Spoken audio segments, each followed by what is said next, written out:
tal? Bienvenidas y bienvenidos a Democracia en la Mesa.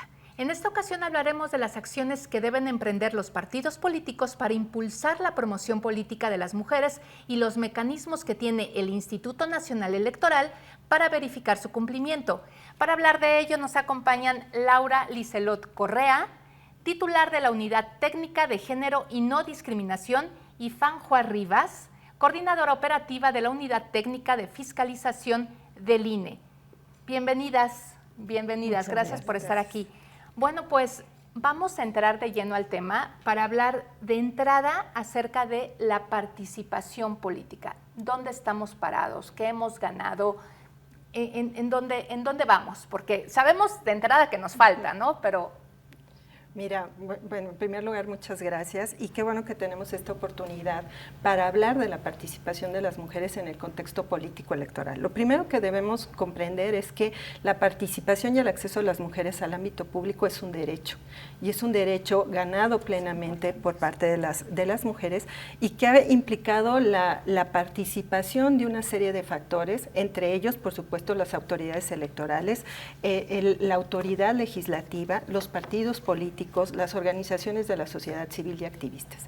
Y en este momento creo que es válido hablar de grandes logros que hemos tenido en la materia. Primero, no olvidar que es en 1953 que las mujeres mexicanas podemos acceder al derecho, no al voto, tanto a votar como a ser votadas. Pero esto ha implicado un largo camino. Y hoy en día algo que me gustaría recalcar es el principio de paridad como un principio constitucional, que implica que las mujeres pueden estar participando en los espacios de toma de decisiones y de liderazgo en el ejercicio legítimo de sus derechos. Entonces, hablar de paridad es uno de los factores, pero cómo están enfrentando las mujeres en el contexto político este acceso a este derecho y a la participación en el contexto político electoral, que es el que nos tocaría tocar en este aspecto relacionado con la paridad como principio constitucional. Claro, y en ese sentido, ¿cuál es la obligación?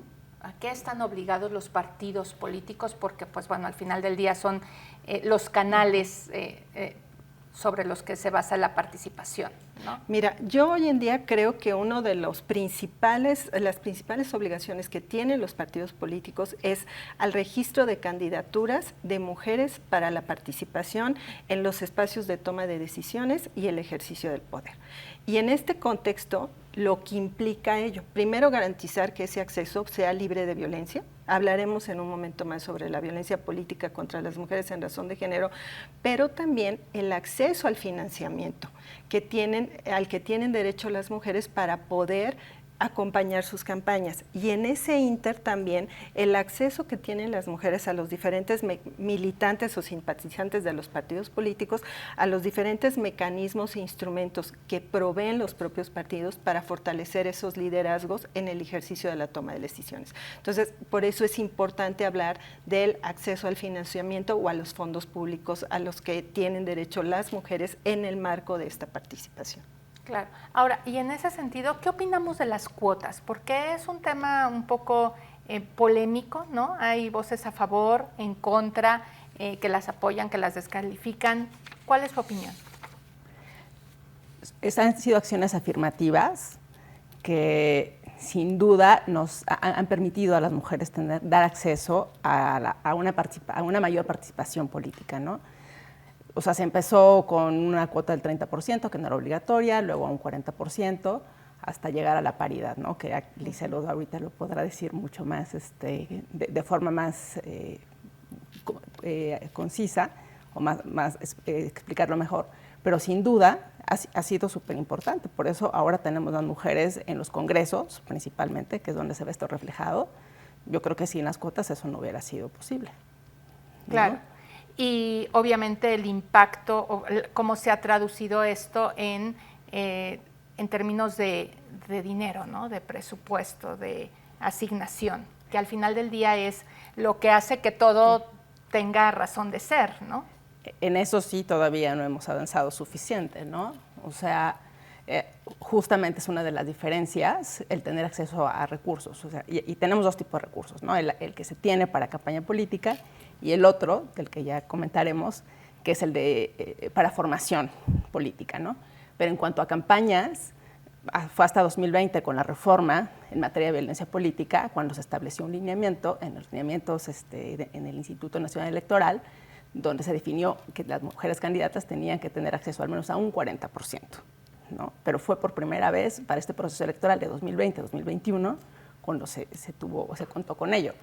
Y antes de eso era muy difícil que las mujeres tuvieran acceso, a las mujeres candidatas, a financiamiento. Y se hace una diferencia totalmente en cómo haces una campaña. Una campaña la haces con recursos, claro, no solamente con discurso. Exactamente. Y justamente eso iba a preguntar.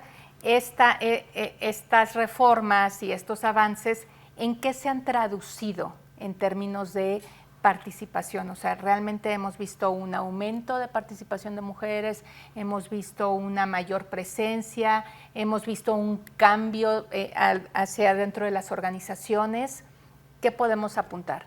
Sí, mira, completando lo que comentaba Fanjua y en relación a tu pregunta, esto tiene mucho que ver con el fortalecimiento que se brinda a la autoridad electoral y la obligatoriedad que van a tener los partidos políticos de registrar candidaturas de mujeres, atendiendo al principio de paridad constitucional. Y esto deviene primero de una reforma constitucional en 2014 en el que se obliga a los partidos políticos a registrar al menos al 50% de mujeres de candidaturas, ¿no? En todos los niveles.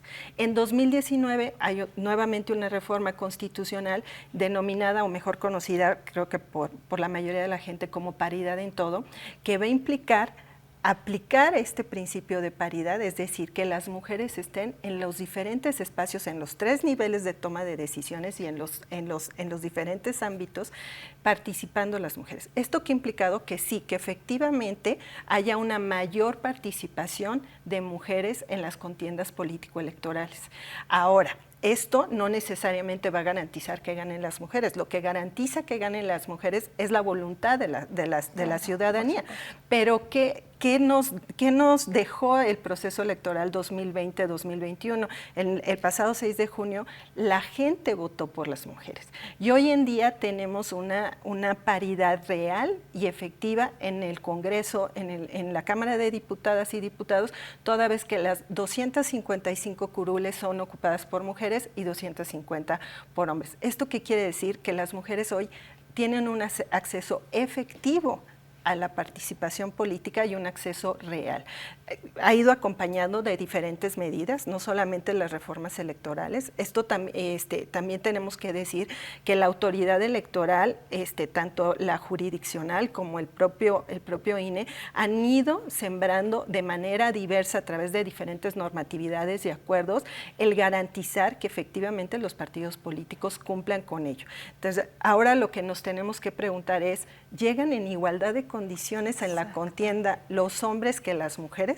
Y por esto lo que comentaba Fanjua en relación a el financiamiento es importante. Este es un fenómeno, la parte de tener acceso a los recursos, ¿no? Yo ahorita, nada más de manera muy breve, de lo que comentaba Fanjua, por ejemplo, hoy los partidos políticos tienen que destinar al menos el 3% de su presupuesto para garantizar 3 acciones muy importantes, que son la capacitación, la difusión y la divulgación y la investigación. Y cada una de ellas con diferentes características para fortalecer tanto el liderazgo de las mujeres como, una vez que están en los espacios de toma de decisiones, el ejercicio del poder. Nosotros no debemos olvidar que en este contexto algo que por lo que pugnan las mujeres es por su ejercicio legítimo de liderazgo y la toma de decisiones. Que es un derecho, lo dijiste desde el principio. Totalmente. Efectivamente, regresando, vamos a entrarle al tema de el financiamiento, del ejercicio de ese financiamiento, porque creo que ahí está un tema muy, muy importante. Vamos a un corte y regresamos.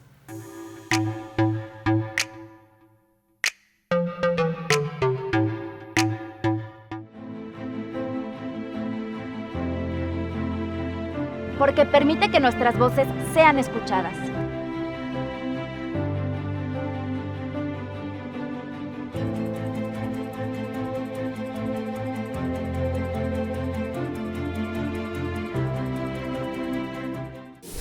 mujeres, niños y adolescentes en México tenemos un superpoder. No, no es volar, ni una supervelocidad. Ya me cansé. ¡Oigan! Nuestro superpoder es que nuestra voz se escuche en todo México. ¿Y sabes para qué nos sirve? Para que quienes toman decisiones en este país nos escuchen y generen políticas públicas para que juntos podamos moldear un mejor futuro. Conoce los resultados en INE.mx. Mi INE es valioso porque nos escucha y nos une.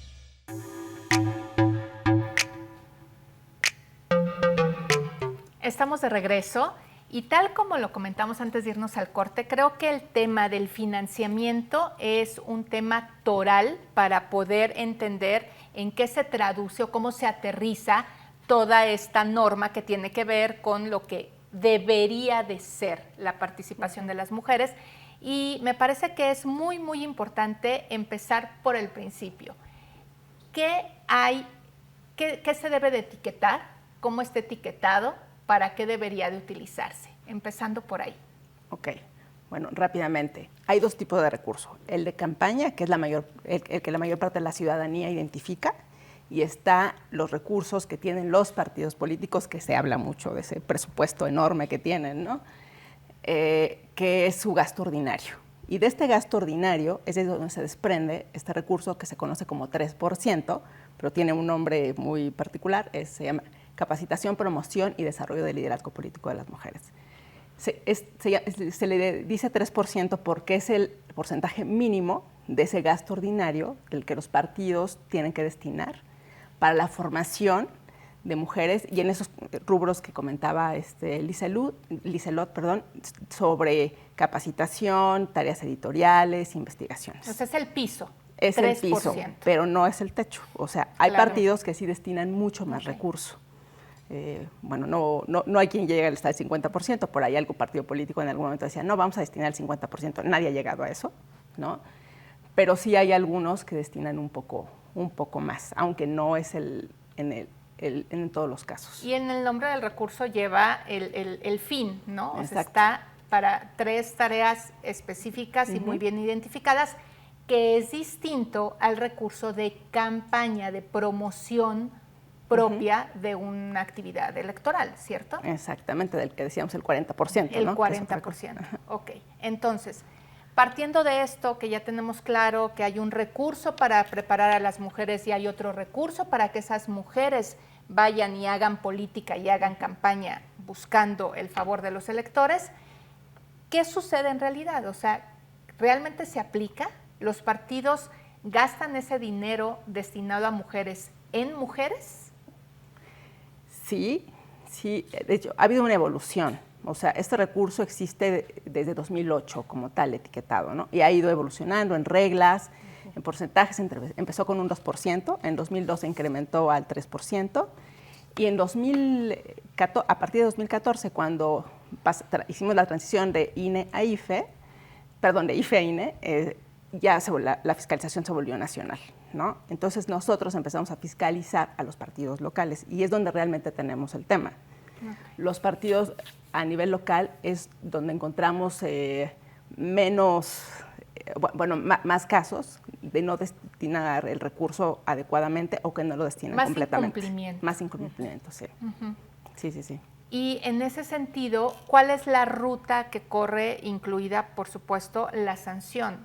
¿No? Me parece importante porque si algo no se lleva a cabo como la norma dice, hay consecuencias y es importante saber esto, ¿no? Sí, en la sanción, ahora a partir de la reforma de 2020, se hizo como una doble sanción, ¿no? ¿Qué se sanciona? La no aplicación del recurso, y ahora si un partido político no ejecuta al 100% su recurso, además de que se le pone una sanción adicional por eso, en el siguiente ejercicio tiene que gastarse ese recurso más de lo que le toque, digamos, en 2023, ¿no? Además de que haya amonestaciones, pero la sanción más grave para cualquier ente, pues es que le afecte su presupuesto, ¿no? Entonces, por eso sí hay una afectación importante. Y en cuanto al seguimiento, hacemos nosotros una tarea de seguimiento durante todo el año por medio de supervisiones, de visitas de verificación, para ver la ejecución de ese gasto. Tenemos como norma establecido supervisar al menos el 30% de las actividades que nos reportan, porque el universo es enorme, Claro, ¿no? claro.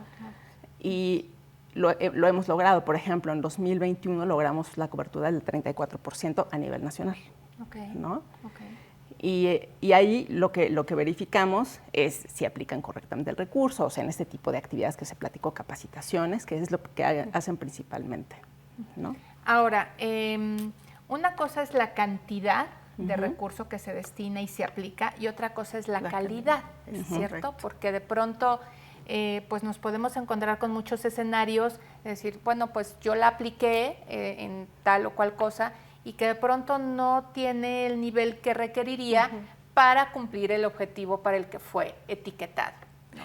¿Cómo se vigila esto? Mira, nosotros, y ahí hay un trabajo coordinado con la Unidad Técnica de Fiscalización y la Unidad Técnica de Igualdad de Género y No Discriminación, porque lo que hacemos es comunicarnos. Cuando los partidos políticos presentan sus programas anuales de trabajo para este 3% que mencionaba Fanjua, la Unidad Técnica la Unidad Técnica de Igualdad de Género hace una revisión de los programas en una primera instancia, ¿no?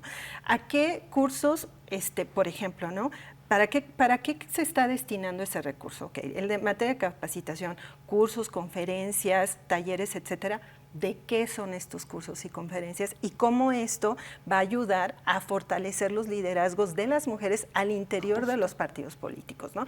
Los procesos de difusión e información, o sea, ¿qué materiales se les hacen llegar a las mujeres para que tengan todo un andamiaje de conocimientos para que el día de mañana no solamente puedan hacer frente a una campaña electoral, sino en el caso de ocupar un escaño, pues estas mujeres que no representan, que representan a la ciudadanía, también tengan los conocimientos necesarios para poder legislar, ¿no? Entonces, y esa es parte de lo que tiene que hacer el partido político, ¿no?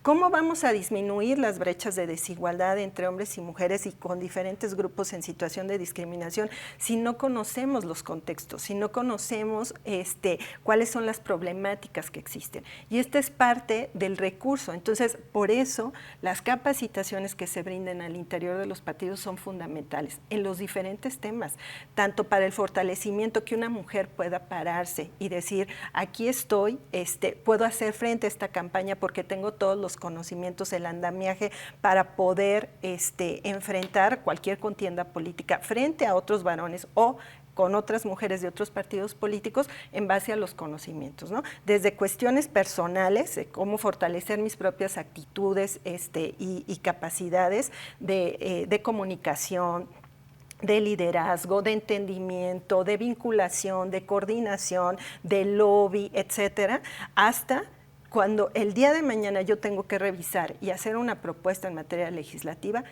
¿qué conocimientos debo de tener sobre los temas que ocupan a las mujeres? Entonces, creo que es muy a las mujeres y a grupos en situación de discriminación. Y aquí nada más, muy brevemente, sí creo que es importante, así como comentaba Fan, que esto es progresivo, también la atención de los problemas y la atención en materia de disminuir la discriminación también ha sido progresiva. O sea, hemos ido identificando las problemáticas que viven mujeres, hombres y mujeres y grupos en situación de discriminación, se han ido identificando y algunas se han ido agudizando. Entonces, en esa medida, este recurso tiene que fortalecer los conocimientos para poder actuar el día de mañana. La legislación es parte de este gran conglomerado, pero necesitamos un trabajo integral que nos permita ir avanzando. Nada más, muy brevemente te comento, hoy en día sí ingresan las mujeres a los espacios, ¿no? Ya te decía yo, ¿cómo ingresan? Bueno, parte es esto, el financiamiento, pero hoy en día tenemos, a partir de este proceso electoral pasado, la incorporación específica de ciertos grupos de cuotas o acciones afirmativas para ciertos grupos en situación de discriminación. Es decir, mujeres con discapacidad, me voy a hablar de las mujeres en estos casos, discapacidad, indígenas, afromexicanas, mujeres que pertenecen a la diversidad sexual, transgénero, exacto. y mujeres mexicanas o residentes en el extranjero. ¿Eso qué quiere decir? Que hoy tenemos a mujeres distintas participando también en la contienda electoral. Y este 3% de capacitación también tiene que ver a estas mujeres. ¿Qué necesita una mujer indígena para fortalecer sus liderazgos? ¿Qué necesita una mujer con discapacidad, por ejemplo? ¿Y qué tipo de discapacidad tiene esta persona para poder hacer frente a una campaña el día de mañana cuando un partido político quiera registrar esta candidatura? Entonces creo que este tema también es importante, porque este 3% también esta visión que tienen los partidos tiene que irse diversificando, viendo las necesidades y problemáticas específicas que van a atender las mujeres al interior del propio partido político. Claro, y es que al final la norma pues es operada por personas, y esas personas pues claramente están permeadas por toda un andamiaje social, ¿cierto? Entonces, bueno, de eso vamos a hablar regresando para ver cuáles son los retos. Vamos a un corte y volvemos.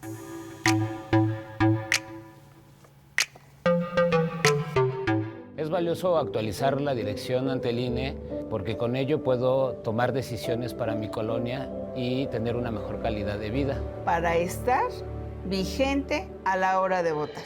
Porque ahora yo vivo aquí y pertenezco ahora a este lugar. Porque podemos formar parte de las elecciones en nuestra colonia. Si te cambiaste de casa, avísale al INE y sé parte de quienes toman las decisiones en tu nueva comunidad. Actualizar mi INE es valioso para mí y mi nueva comunidad. Yashil kument bilkat peksahti makop kahnalop tilemasewal kahob yola bishukatop katak pahkob yetele partidos políticos obo watech kahak balechti humpel masewal kahe le ine tumpait angech katak pahkech ti ukinilob kapel tak humpel ti kakalkinop ti uwinali Julio ilawilti ine.mx ine hachkabet tumenkutak besikon yetel kumuchikon.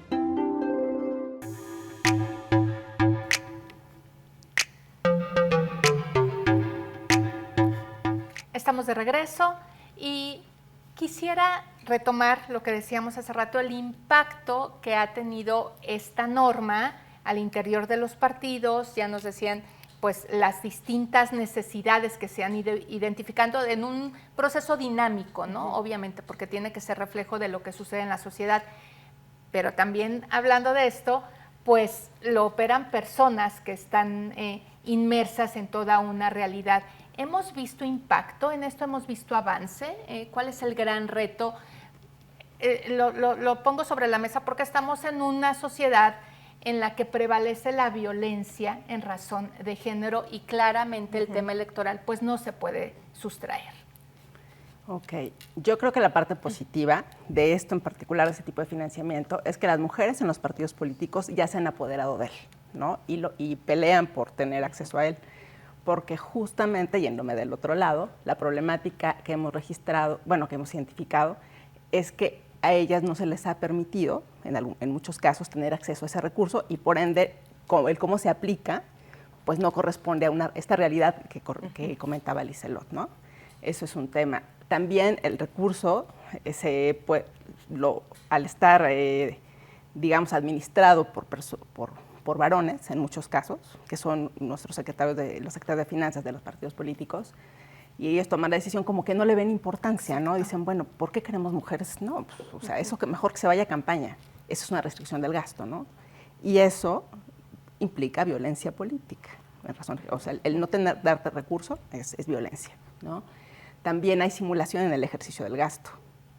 O sea, reporto ante la unidad técnica de fiscalización que me gasto el dinero en una cosa y hago otra cosa, ¿no? O también hay otra parte de desconocimiento que tiene que ver con esto que comentas. Hay muchos cambios luego en los partidos políticos, ¿no? Cambia la dirigencia, cambia el personal y cambia la experiencia. Entonces, otra vez partimos de cero.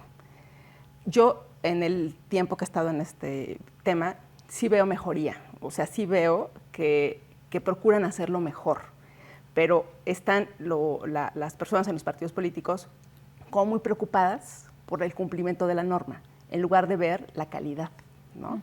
O sea, en reportar que me gasté el dinero y no en ver en qué tipo de curso me lo voy a gastar. Entonces, la calidad de la que hablaba. La calidad. Entonces, el documento con el que nosotros damos seguimiento a este trabajo, que es el que yo digo que es la Carta de Buenas Intenciones, que es el que revisa la unidad de género al principio del año, pero que nos presentan a nosotros, en muchos casos termina siendo esa Carta de Buenas Intenciones al final del año una cosa totalmente diferente, ¿no? Entonces, yo creo que tenemos que trabajar en ese sentido, o sea, trabajar de la mano con los partidos políticos para que ellos vean cuál es el beneficio de hacerlo bien y llegar a esta calidad y sobre todo que eso se vea reflejado en la formación de los liderazgos de mujeres que llegan a los diferentes cargos, ¿no? Y tomar en cuenta que, como decíamos hace rato, es el piso, o sea, el ideal todavía nos queda lejos, ¿no? Sí. Y en ese sentido, si en la mesa está muy presente el tema de una reforma electoral, pues aquí podría reformarse para bien, ¿no? O sea, podríamos aspirar a un mayor porcentaje, podríamos aspirar a un mayor presupuesto destinado específicamente a mujeres, sería idóneo, ¿no? Pues yo creo que sí, o sea, tenemos que hacer este acompañamiento del que comentaba Fanjo. Una cosa es lo que presentan los partidos políticos al momento de presentar sus programas anuales de trabajo y otra cosa es lo que van haciendo a lo largo del año, que obviamente sigue siendo para fortalecer estos liderazgos. Pero lo que tenemos que garantizar es, primero, que efectivamente sea utilizado para lo que se dice. Porque también algo que hemos identificado es que actividades que ya llevaba a cabo el partido político X, entonces las incorpora en lo que tiene que ver con el presupuesto del 3%. Entonces, es una actividad que ya tenían, que ciertamente puede fortalecer el liderazgo de las mujeres, pero no estaba destinada para eso, ¿no? Tenía otro propósito. Entonces, sí tenemos que volver a retomar que efectivamente las acciones que se hacen en los 3 rubros sean para lo que están identificados, ¿no? Que es el fortalecimiento, tal cual. Específica. Lo que hemos notado, no sé si Fan coincide conmigo, es que la mayor parte del recurso se destina para lo que es la capacitación de la militancia. Enseguida seguiría la difusión y divulgación, y en tercer lugar la investigación. Pero aquí algo que sí es deseable es ir incrementando el presupuesto que destinan para rubros como investigación. ¿Por qué? Porque eso es lo que va a permitir identificar dónde están las necesidades reales que tienen las mujeres militantes para fortalecer sus liderazgos y el día de mañana enfrentar en el ámbito político el desarrollo o el desempeño de sus funciones. Entonces, eso sí creo que es importante. Si se aumenta el presupuesto para estos rubros, por supuesto, siempre va a ser ideal, pero siempre tenemos que garantizar que el ejercicio del recurso se destine para lo que ha estado, para lo cual fue, el fin para el cual fue creado.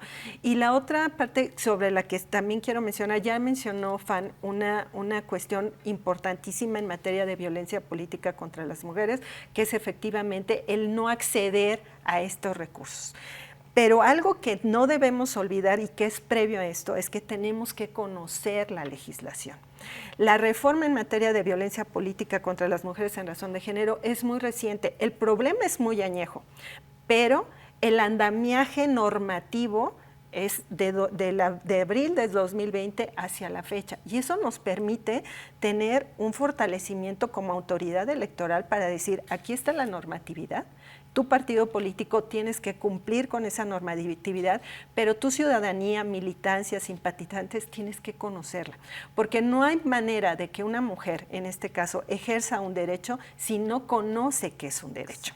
No hay manera que una mujer pueda emitir una denuncia o una queja contra un partido político, con una autoridad, un medio de comunicación, etcétera, si no sabe que es víctima de violencia política. Y la normatividad, lo primero que te dice la ley en relación a las conductas es un ente que no cumple con la normatividad para fortalecer la participación de las mujeres, está cometiendo un acto de violencia política contra ellas, ¿no? Y luego ya se van desmenuzando diferentes conductas asociadas con diferentes partes del proceso, diferentes calidades en la condición de la mujer, precandidatas, candidaturas, militancias, simpatizantes, esto en el contexto que nos ocupa. Entonces, eso también es importante irlo viendo. Tenemos que hacer todo esto integral. El fortalecimiento de liderazgos implica muchísimo trabajo y entre ellos el conocimiento de los derechos que tienen las mujeres y de los mecanismos que tienen para identificar cuando un derecho no se cumple, cómo poder denunciar estas prácticas que son contrarias a este ejercicio fundamental de las mujeres para participar en los contextos políticos. Totalmente de acuerdo. Estamos a punto de terminar. Me gustaría que me dieran sus apuntes finales y rescatar esto que se ha mencionado varias veces durante el programa, pero creo que es muy importante. Es un derecho, no son concesiones, ¿no? Y creo que eso valdría la pena subrayarlo, no importa, otra vez en esta sesión. Y bueno, tus conclusiones. A mí lo que me parece más relevante es que por el lado de nosotros como institución tenemos que seguir trabajando con las mujeres de los partidos políticos para que justamente tengan acceso y mayor conocimiento de esta normatividad para tener acceso a este derecho, ¿no? O sea, que sepan qué es lo que tienen que exigir. Y también por parte de los partidos políticos que realmente hagan, pues no un esfuerzo, sino que hagan la parte que les corresponde, para que cada vez las mujeres tengan, la ley, exacto, ¿no? Sí, que tengan, sí, que les permitan llegar a estos espacios de poder, ¿no? Por medio de estos recursos. Perdón. Por supuesto. Yo, de manera muy breve, empezaría diciendo que en relación al financiamiento de este 3%, lo que se busca es el fortalecimiento del liderazgo político. Y en ese sentido, son 3 ejes fundamentales, ¿no? Capacitación, difusión y divulgación. Ahora, ¿cómo llegar a esos ejes y cómo hacerlos? Entonces, mi apunte sería buscar que los partidos políticos o promover que los partidos políticos tengan el mayor alcance. La militancia no se centra en la Ciudad de México, la zona conurbada, etcétera, ¿no? O en los espacios donde un partido político pueda tener una mayor probabilidad de ganar. Es en todo el país. Todos los partidos políticos su militancia está la militancia de las mujeres está en todo el territorio nacional. Entonces, el alcance debe ser generalizado, buscar la población objetivo y no olvidar la diversidad en su militancia. ¿Cuáles son las características específicas de las mujeres para fortalecer esos liderazgos? Muchísimas gracias. Nos hace falta tiempo, por supuesto, pero les agradezco mucho su participación. Ha sido una mesa muy rica, muy enriquecedora. Y bueno, muchísimas gracias por habernos acompañado en nuestro programa Democracia en la Mesa, que es una producción de la Coordinación Nacional de Comunicación Social. Y no olviden seguirnos en todas nuestras redes sociales, desde donde se comparte información relacionada con la fiscalización que se realiza a los partidos políticos, así como de las acciones que realiza el INE para la promoción e impulso de la participación política de las mujeres en México. Muchas gracias y hasta la próxima.